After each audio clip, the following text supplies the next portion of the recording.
Assalamu alaikum wa rahmatullahi ta'ala wa barakatuhu. Ma'abota masoya kallon wannan channel mai suna Indian Hausa TV, yau mun kawo muku tarihin Sayyidina Umar kashi na 6.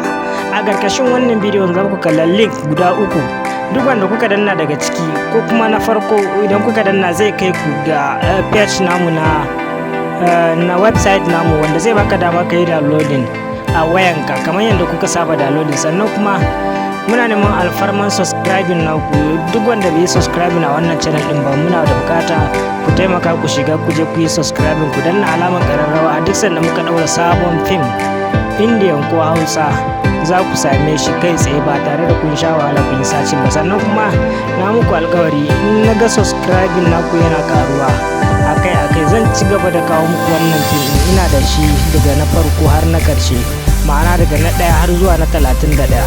Na ɗauka muku wannan alkawarin saboda ko wanda suke bukatan wannan season din mai suna tarihin Sayyidina. Matukar kuka yi subscribing ba za mu kakkauta ba wajen kawo muku wannan season din har zuwa ƙarshen shi in Allah ya yarda.